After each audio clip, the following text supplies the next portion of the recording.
마가복음 10장 26절에서 31절 말씀입니다. 제자들이 매우 놀라 서로 말하되 그런즉 누가 구원을 얻을 수 있는가 하니 예수께서 그들을 보시며 이르시되 사람으로는 할 수 없으되 하나님으로는 그렇지 아니하니 하나님으로서는 다 하실 수 있느니라. 베드로가 여짜와 이르되 보소서 우리가 모든 것을 버리고 주를 따랐나이다.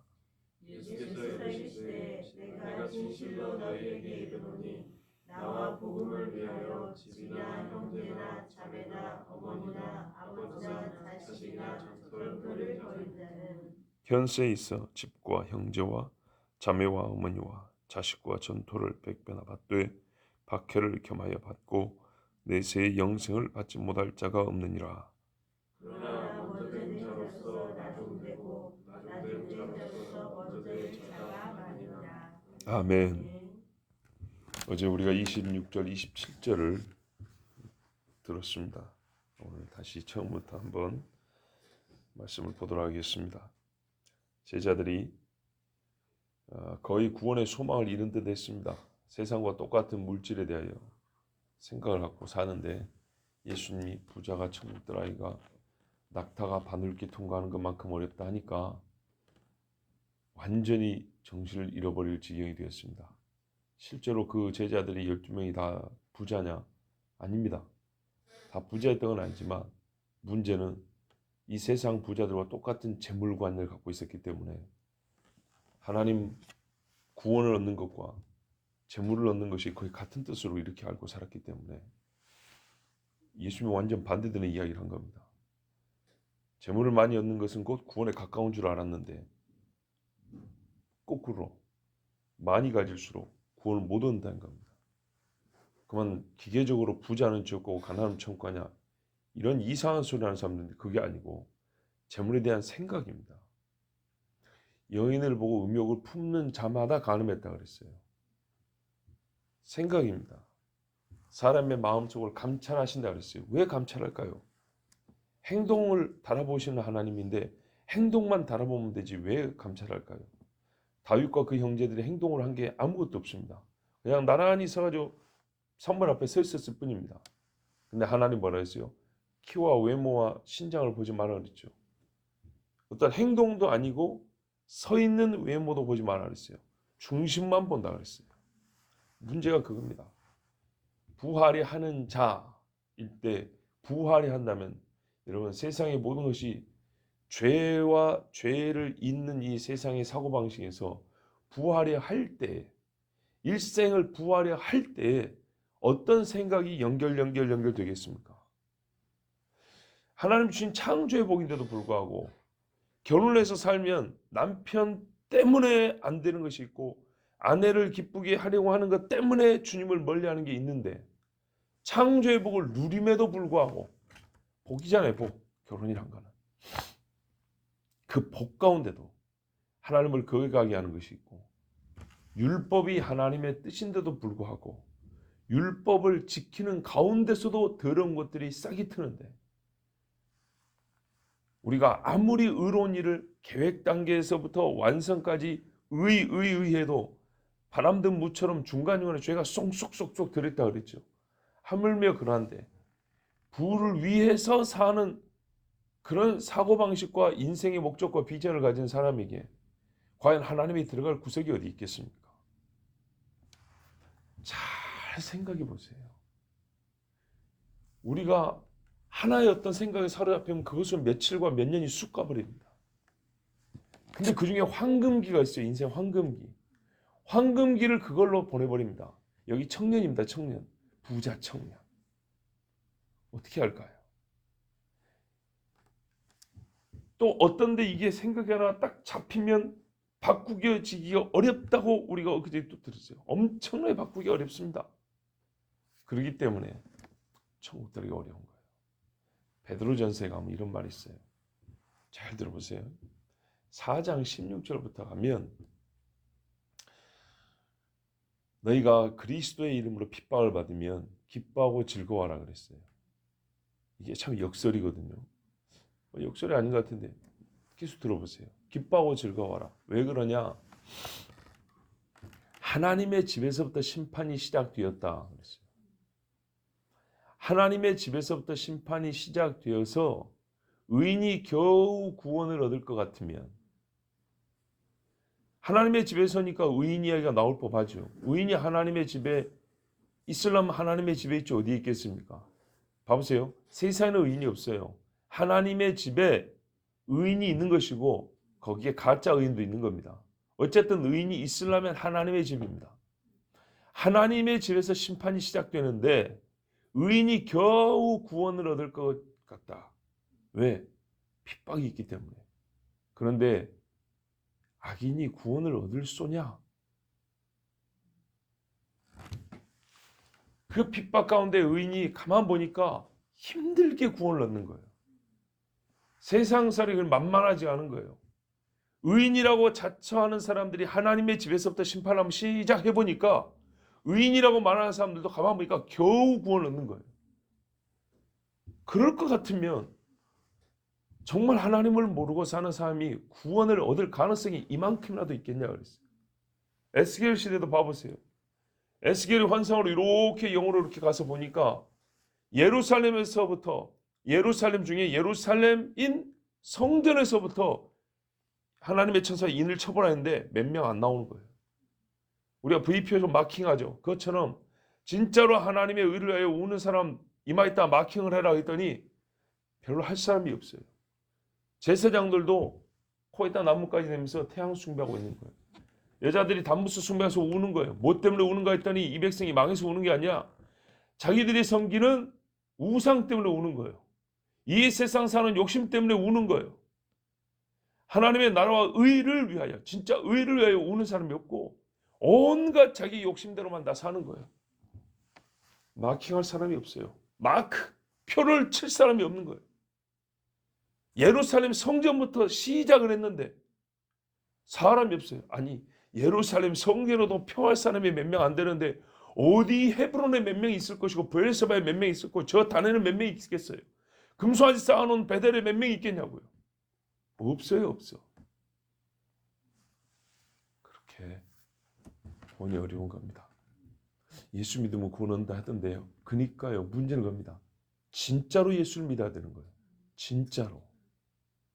오늘 이 말씀에, 지금 드린 이 말씀이 상관이 있습니다. 어제 제가 중요한 질문을 하는데 답을 못 얻은 게 있어요. 그게 29절 30절이잖아요. 좀 이따 한번 확인해 보십시오. 자, 이래 갖고 제자들이 누가 구원을 얻겠냐? 거의 절망입니다. 예, 자기들 중에 부자는 없지만 이 관념이, 재물에 관념이 똑같았기 때문에 이때는 또 이해도가 빨라요. 그래서 야, 우리도 구원 못 얻겠다, 이런 상황인데 예수님이 그걸 부정하지 않습니다. 그래, 그렇게 어렵다. 그래서 뭐라 그래요? 인간적인 수를 별의별 거 다 써봐야 안 된다. 근데 하나님이 하신다. 이 말에 너무 갑자기 널뛰기 하듯이 그럼 그렇지 하고 조화를 하지 말아야죠. 하나님이 어떻게 하신다고요? 이 부자 청년이 왔잖아요. 신뢰했잖아요. 어떻게 하냐? 그 부유함을 뺏어버린다고요. 뺏어서 야, 이게 헛된 거구나, 이렇게 해서 주님을 찾게 하지, 모든 것을 다 갖고 있는데 머리만 뚜껑이 딱 열고 주님 이렇게 가는 게 아니라고요. 온갖 것 사로잡힌 것을 헛되고 무디게 만들어버린다고. 예를 들면 가늠한 사람 같으면 성기능을 이렇게 만들어버려요. 도박하면 손가락을 잘라버려요. 뭐라 그랬어요? 네 눈이 실족하면 빼버리라 했잖아요. 남을 실족해도 빼버렸는데 내 영혼을 실족하면 이걸 두겠어요? 이걸 두겠냐고요.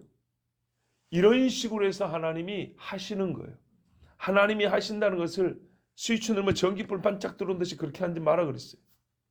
우리 삶에 예수 그리스도가 있다 해서 우리 구원할 때 한 걸음 한 걸음에서 십자가 마지막 무덤까지 들어가신 것처럼 우리 삶에 한 걸음 한 걸음 삐뚤은 것을 다시 뒤로 한 걸음 물러가게 하신다고요.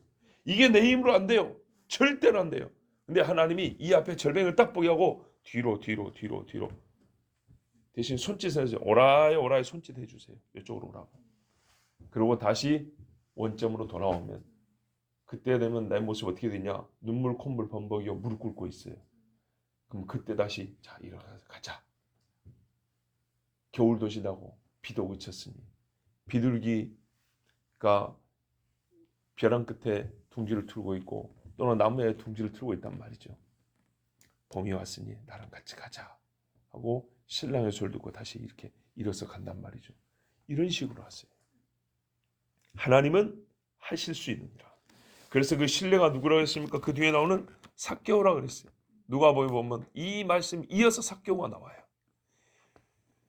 은혜를 받는다는 것이 아무것도 안 하는 것이 아니라 은혜는 구하는 자에게 하나님이 또한 사모하는 자에게 주께서 만나 주신다 그랬어요. 주의 만나 주심이 은혜라고 할 때에도 뭐라 하면 사모하라 그랬어요. 우리가 구했다고 해서 만나지는 게 아니에요. 우리가 구한 만큼 공로가 쌓여서 예수님이 점수가 쌓이니까 쿠폰 주듯이 만나 주는 게 아니에요. 인격과 인격이에요.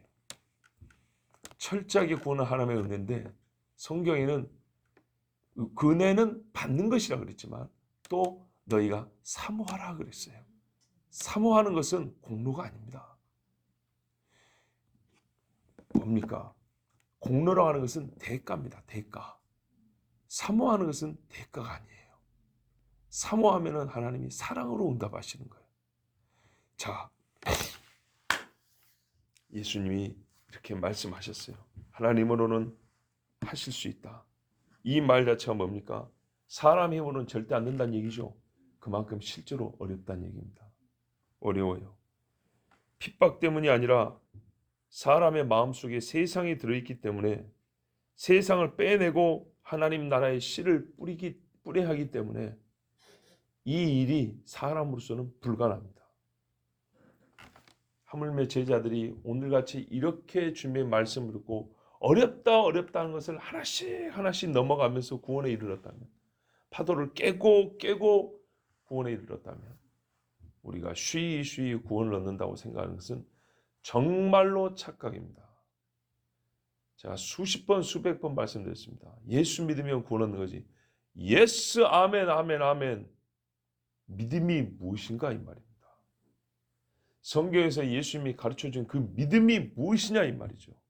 그 믿음이 종이 수십 미터 폭의 종이에다가 딱 가운데다가 예수 믿으면 구원받는다. 나는 예수 믿는다. 아멘. 이 한 줄 쓴 게 이게 믿음이냐고요. 아니요. 여기 있는 말씀 다 믿는 게 믿음이에요. 다 따르는 게 믿음이라고요. 우리 마음대로 그렇게 간단하게 만들면 안 됩니다. 물과 피를 예수님이 다 쏟으셨다 했어요. 하나님은 우리 이렇게 구원하세요. 근데 우리가 그 예수를 믿는데 피맛을 보지 아니하고 골고다 앞에까지 가지 아니하고 예수를 만난다고 예수가 골고다에 계시는데 골고다 예수를 모른다고요. 말도 안 되는 소리. 베드로가 이 말씀을 듣고 나서 안심도 되고 감동도 되고 또 지금까지 맨날 야단 들었는데 오늘은 좀 칭찬을 받을 수 있을 것 같아요. 왜요? 우리 다 버리고 왔거든요. 그래서 보십시오 선생님. 우리가 모든 것을 버리고 주를 따랐습니다. 얘들아 오늘은 칭찬 듣는다. 기대해도 좋아.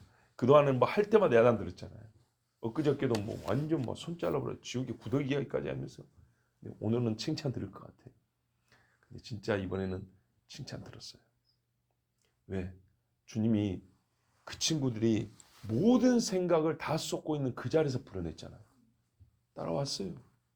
진짜 아버지와 그물과 배를 버려두고 나왔어요. 한 사람이 아내나 전토나 이거를 다 할 필요는 없어요. 가장 중요하게 여기는 것들.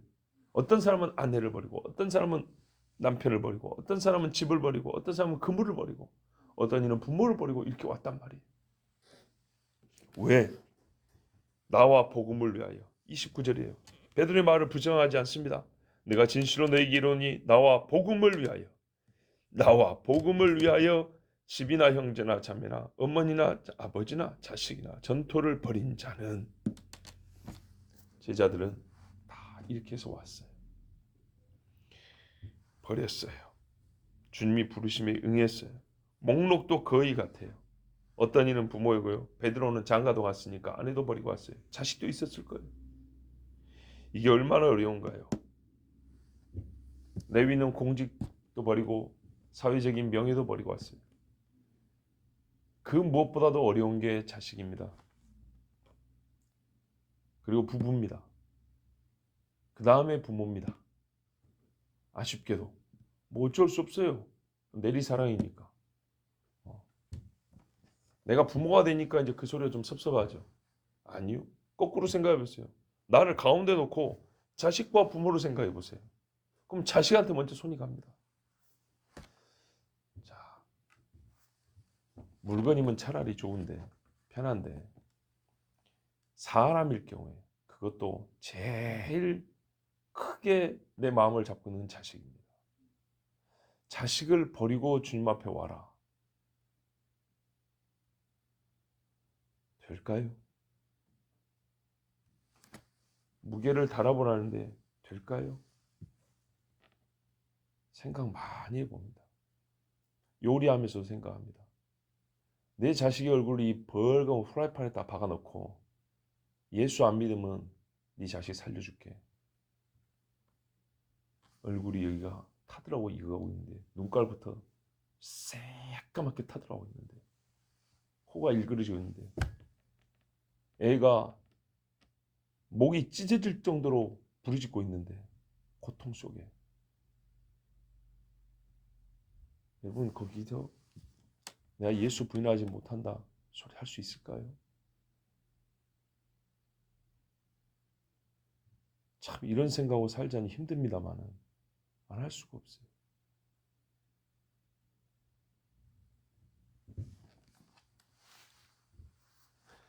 사람이 사람을 죽이는 방법이 얼마나 잔인하고 더럽고 무자비한 생각이 그것들이 많은지 모릅니다. 어린 자식이든 다 큰 자식이든 내 자식의 손가락 하나씩 잘라가면서 자 검지의 첫째 마디 자른다 잘랐어요. 나도 못 견디는데 이러면 자식이 여기서 정말 미칠 듯이 소리를 지르고 고통스러운데 자 예수를 부인해라. 하나니까 괜찮죠. 자 두 번째 간다. 두 번째 마디 잘랐어요. 부인 안 해? 자 세 번째 간다. 그 다음 손가락. 이런 식으로 사람을 죽이면 버틸 수 있겠어요? 참 낭만적으로 생각하는 게 문제예요.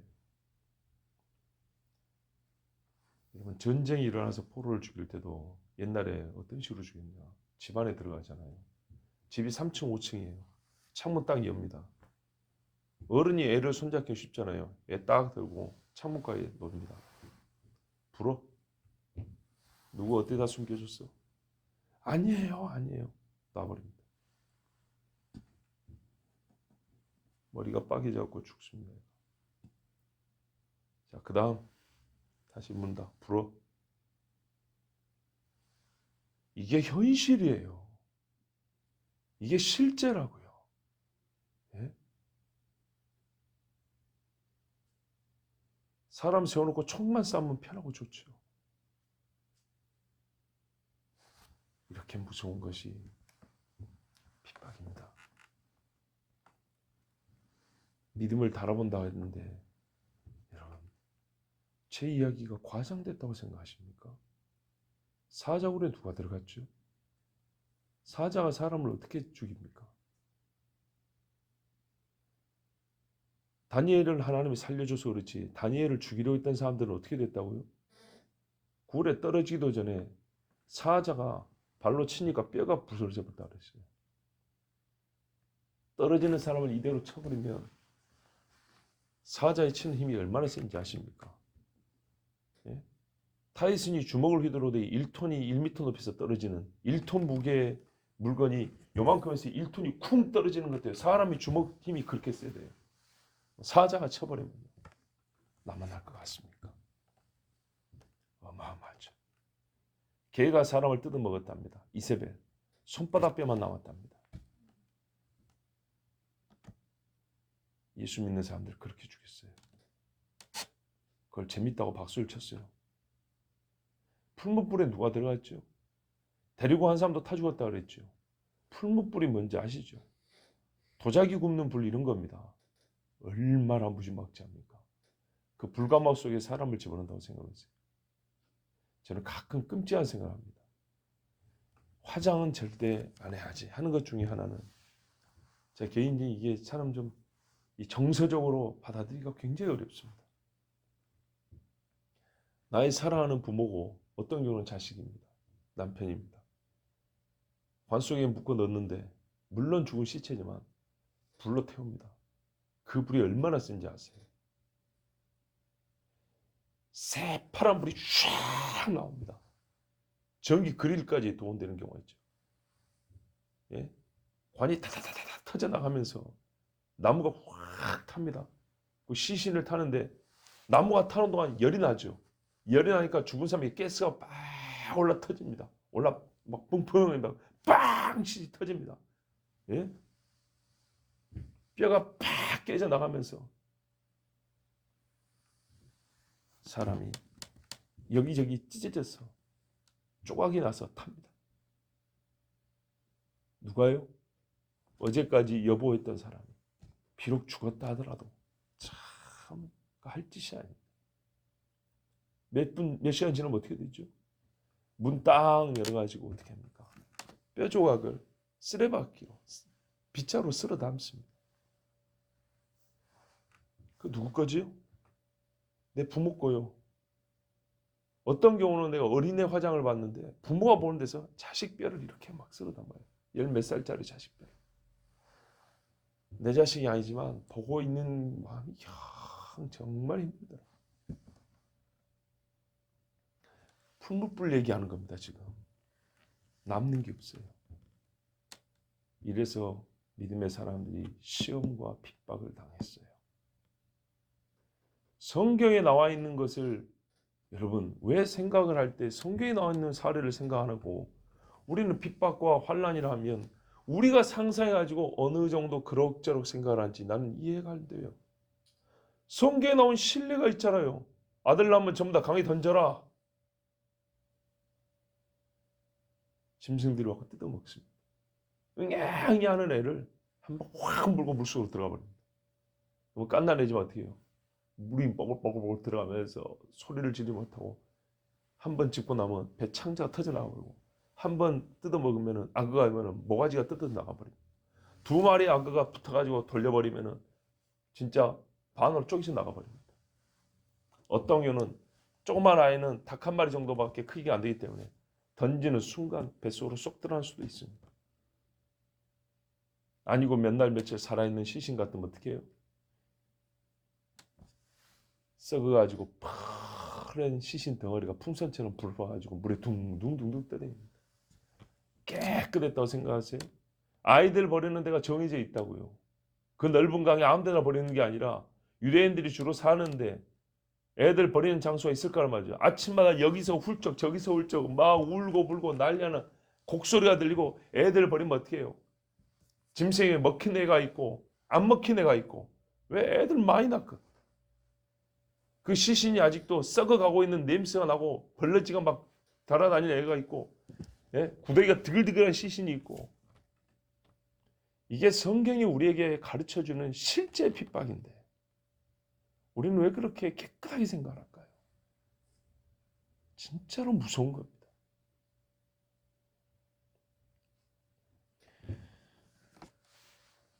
될까요?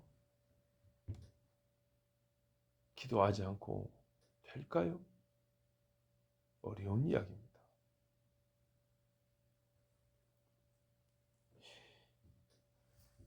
이렇게 버린 자는 무엇을 받는가 했더니 아까 재물을 버리고 쫓으라 했으니까 거지로 살라는 말인가? 뭐 그러더라도 구원을 받으려면 그렇게 해야죠. 근데 그렇게 말씀하셨고 받는 게 있답니다. 그러면 전부 다 뭐 돈으로 받고 봉사해 주냐 이게 아니고 버린 그것을 받는답니다. 잃은 것을 다시 받는다. 성경에 또 대표적인 신뢰가 있습니다. 욥을 보십시오. 욥은 그대로 다시 받았는데 더 받았습니다. 잃은 것을 받습니다. 그런데 어제 우리가 물었던 거 정말 고민되는 거 나는 근데 실제로 이걸 본 적이 없다. 나와 예수와 복음을 위하여 형제나 자매나 어머니나 버렸는데 이 땅에서 형제나 자매와 어머니를 100배나 받았다. 여러분 보신 적 있습니까? 본 적이 없습니다. 이 말씀은 어떻게 된 겁니까? 이 말씀 참 믿기가 어렵죠. 100배나 받아? 뒤에 핍박을 겸하여 받는다까지 내가 이해가 하겠는데 100배를 받아? 보지 못했죠. 아닙니다. 많이 받습니다. 많이 받어요.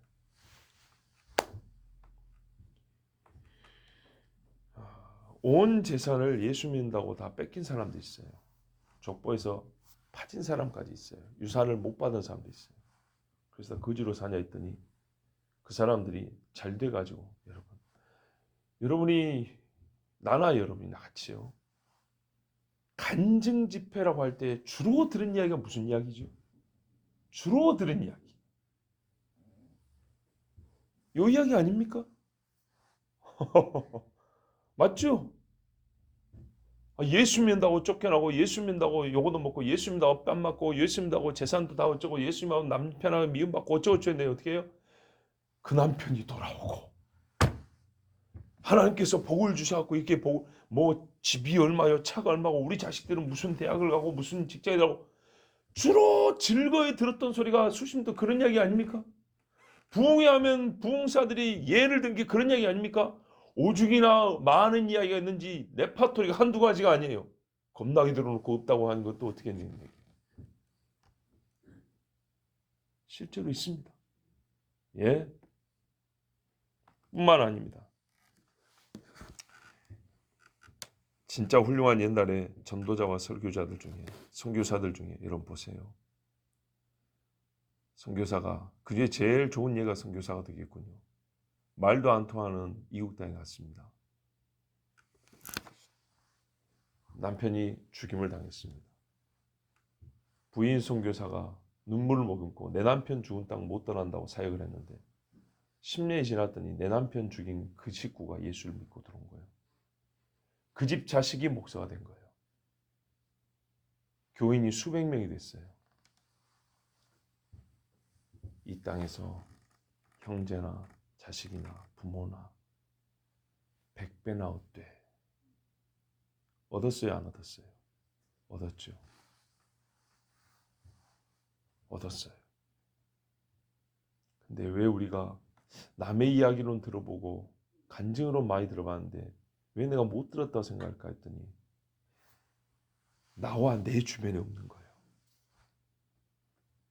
그렇게 많은 간증과 그렇게 많은 사역 보고라든지 옛적에 부흥사들이 말했던 그런 신뢰가 많은데 나는 왜 그걸 모를까? 왜 내 주변에 그런 얘기가 없을까?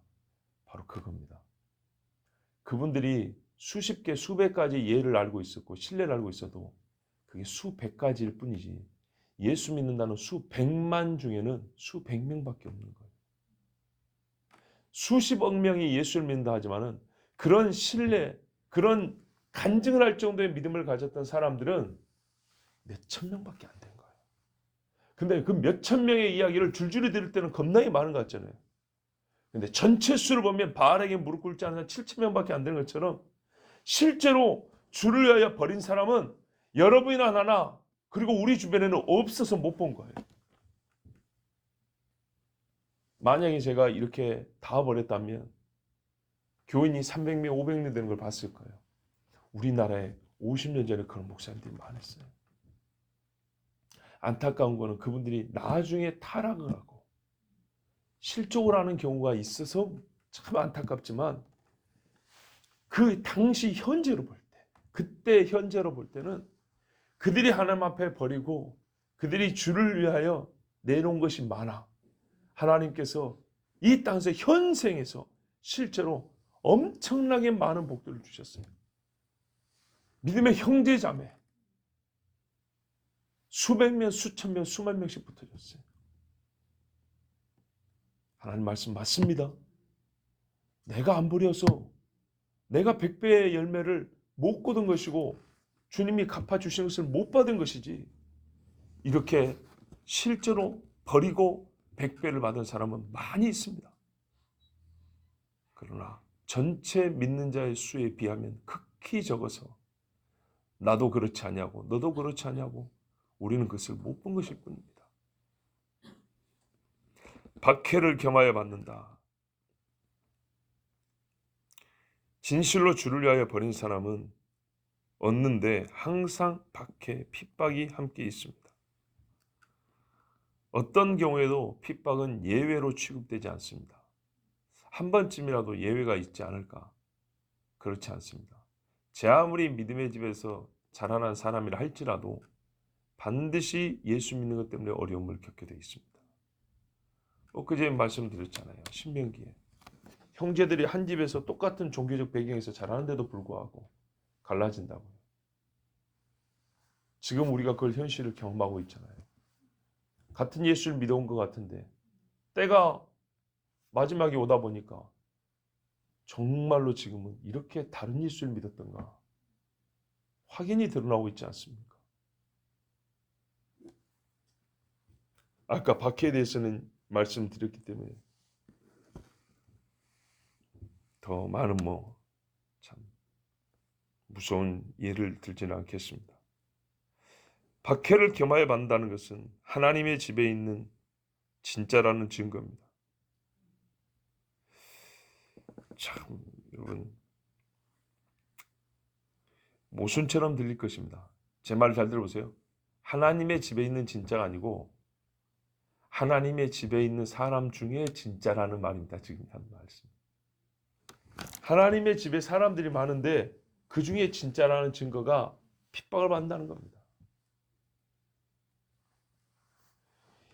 현세에서 얻는 부모, 형제, 자매, 자식, 전토는 이것으로 보상의 의미만 갖는 것이 아니고 이것이 주어짐으로써 우리는 또 그리스도를 위하여 고난을 받아 이기는데 힘을 얻기도 합니다. 봐보세요. 핍박을 많이 받았는데 한 영혼이 내가 핍박 가운데 전도했는데 그 한 사람이 진짜 예수를 믿게 된 거예요. 그럼 거기서 힘을 얻어서 또 핍박을 이겨내요. 놀라운 이야기죠. 이거는 그냥 보상이 아니라 내가 끝까지 이기게 하는데도 주님 쓰시는 좋은 도구이기도 하는 겁니다. 구원을 얻는다는 것은 끝없는 핍박을 견딘 그 끝이라는 것을 알아야 합니다. 자기 영혼까지 버린 것처럼 창조주 하나님께 맡긴 자들, 이 사람들이 영생을 얻습니다. 아까 말씀드렸던 베드로전서 4장에 보면 19절에 뭐라고 되어 있냐면 그러므로 하나님의 뜻에 따라 고난을 겪는 자들은 선한 일을 하면서 자신의 영혼을 신실하신 창조주께 맡겨라 그랬어요. 이 고난을 받고 핍박을 경험할 때 그리스도의 말씀대로 순종하여 선한 일을 하면서 내 영혼까지, 이전에는 다른 걸 버렸잖아요. 내 영혼까지 완전히 하나님께 맡겨라 그랬어요. 근데 순교자들의 간증을 들어보면 꼭 그래요. 자기 영혼을 주님 앞에 맡긴 것이 그 마지막에 보면 다 보여요. 그러나 먼저 된 자로서 나중되고 나중된 자로서 먼저 될 자가 많으니라. 이 말씀 우리가 다른 데서 읽었던 건데 포도원 비유에서 나온 말씀이잖아요. 아침에 일찍 부름받아서 일한 사람하고 해질녘에 들어가서 1시간 일한 사람하고 한 달란트 똑같이 받았단 말이에요. 한 데나리온 똑같이 받았어요. 누든지 주인이 불러서 예하고 들어가는 것은 천국에 이를 때 우리가 구원을 동등하게 받는다. 쉽게 보면 그런 말이기도 한데 그때 예수님이 나중된 자가 먼저 되고 먼저 된 자가 나중되고 이런 말씀했다고요. 근데 지금은 같은 말씀이지만 맥락이 조금 다릅니다. 그것은 한 달란트를 똑같이 받는 거죠. 그렇죠? 한 데나리온을 똑같이 받는 거죠. 근데 여기는 진짜로 양이 다른 겁니다. 그런 경우가 있다는 겁니다. 순위가 바뀌는 거예요. 버려서 내가 더 앞설 줄 알았는데 그러지 않은 거예요. 어떤 사람은 나보다 늦었는데 더 버린 사람이 있는 거예요. 자, 봐보세요. 내가 10년 전부터 버리기 시작했어요. 10년어치를 어떻게 앞서갈 수 있을까요? 그런데 늦게 했는데 남이 10년 한 거 이상으로 하나님 앞에 확 다 버려버린 사람이 있대요. 다 줘버리는 사람이 있대요. 지금 이 말씀 왜 하시죠? 제자들 칭찬을 한 거예요. 지금 칭찬을 했는데 그러다 보니까 제자들 어떻게 생각할 수 있을까요? 여차하면 사람이 교만해질 수 있는 거죠. 예, 너희가 버린 게 맞다고. 그래서 너희가 이 땅에서 고생한다. 100배를 받을 거다. 실제로 호순절 이후에 보세요. 100배만 받았나요? 1000배를 넘게 받았죠. 자기들 식구들은 예수 안 믿었을까요? 예수님 형제들도 예수님 비웃었죠. 근데 예수님 형제들도 예수 믿고 나왔죠. 이 자녀들, 제자들의 식구들도 예수 믿고 나옵니다. 그리고 듣도 보도 못한 사람이 몇천 명씩 나옵니다. 하나님 말씀 정확히 맞아요. 그런데 이러와 같을 때에 말씀하자면 이 12명보다 더한 사람도 있을 수 있다 이 말이에요. 이게 세례요한복음도 있잖아요. 여자가 난 이 중에 세례요한보다 큰 이가 없는데 하나님 나라에 가면 이보다 훨씬 작은 자도 더 크다 얘기를 받는다고 그랬어요. 어떻게 그런 일이 벌어질까 했더니 똑같은 말씀 적용하면 돼요. 하나님은 하실 수 있느니라. 아니 언제라도 하나님 할 수 있는 맞는 말인지 실제로 그런 일이 있습니까 했더니 예스 있죠. 사도 바울을 생각해 볼까요? 사도 바울은 예수 믿는 사람 핍박이던 사람입니다. 그렇죠? 근데 사도 바울은 미안하지만 버릴 것도 없어요. 장가도 안 갔어요. 근데 그에게 있어서 버려야 될 건 뭐냐면 바리새인이었어요. 바리새인됨. 이거를 버려야 되는데 바울에게는 이것을 버릴 수 없어서 예수 생인을 죽였어요. 한마디로 말하면 그겁니다. 바리새인됨을 버릴 수 없어서 예수님을 죽였는데 이 바리새인됨을 예수를 만나고 버렸어요. 그랬더니 그 바리새인들로부터 엄청난 핍박을 받아 바울은 가는 데마다 죽일 자가 따라 붙었어요. 그런데 바울이 얻은 생명이 얼마인지 보세요. 나중에 바울이 고린도 교회 편지를 쓰면서 뭐라 합니까? 고린도전서를 쓸 때만 하더라도 바울 사역의 거의 중반 정도밖에 안 됐을 때입니다. 그런데도 뭐라고 말했냐? 맨 나중에 만삭되지 못하여 난 자 같은 나에게도 보이셨느니라. 부활한 주님이 만삭되지 못해 요즘에 인큐베이터에 들어가야 될 애 같은 나한테 보이셨대. 나는 죽어야 되는데. 나는 사도 중에 가장 작은 자라. 나는 하나님의 교회를 핍박하였으므로 사도라 칭함받기를 감당하지 못할 자니라. 못할 것이냐 아니고 자기 자신을 그렇게 3번을 이렇게 정의를 합니다. 만삭되지 못하여 난 자고 교회와 성도를 핍박하여 죽인 자고 사도라 칭함을 받을 수 없는 자. 이게 내 이름이다. 내 이름. 그런데 어떻게 됐다고요? 그러나 내가 나 된 것은 하나님의 은혜로 된 것이니 내게 주신 그의 은혜가 헛되지 아니하여. 예, 하나님의 은혜로 됐어요. 근데 그 다음을 교만이라고 들으면 안 되고요. 이게 바로 하나님의 말씀이 실제로 보이는 증거입니다. 뭐라 합니까? 내가 모든 사고도보다 더 많이 수고하였다 그랬어요. 야, 나중된 자로서 너희보다 앞선 자도 있을 거다. 사도들이 말이죠. 살아생전에 봤어요. 이 바울이라는 자식이 우리를 죽인다고 다녔던 애인데 우리보다 더 나은 사도가 됐어요. 실제로 봤어요. 내가 모든 사도보다 더 많이 수고하였다. 이 말 소문 날까요? 안 날까요? 소문 납니다. 고린도 교회는 나중에 베드로도 와서 보고 아볼로도 와서 보는 교회인데 그 교회에다 편지를 쓰니까 뭐라 그랬다고요? 내가 베드로보다 더 수고했다. 이거 가짜면 큰일 나죠. 교만으로 한 게 아니고요. 이게 바로 하나님의 말씀이 실제라는 것을 보여주기 위해서 성령이 그의 마음을 감도하여 우리에게 글로 남겨주신 겁니다. 내가 모든 사도보다 더 많이 수고했으나 내가 한 것이 아니요 오직 나와 함께 하신 하나님의 은혜로라. 아멘. 사람은 할 수 없으되 하나님은 하시느니라. 아멘. 더 이상 붙일 말이 없습니다. 여러분 주의 말씀 그대로 받아들이십시오. 구원 얻기가 어렵구나. 그러나 하나님은 하시는데 하나님은 하시라 할 때 누구도 핍박을 피해가는 자가 없고 이 땅에 있으면서 버리지 않고 주님만 더하여 얻는 경우가 없는 것이구나. 그러나 우리가 버리고 핍박을 받으면서도 예수를 믿고 붙잡으면, 그 은혜를 받으면 정말로 하나님의 말씀이 그대로 이루어져서 이 땅에서 버린 것에 100배를 받지 못할 자가 없고 내세에 영생을 얻지 못할 자가 없구나. 이것이 오늘 주신 하나님의 말씀입니다. 기도하겠습니다.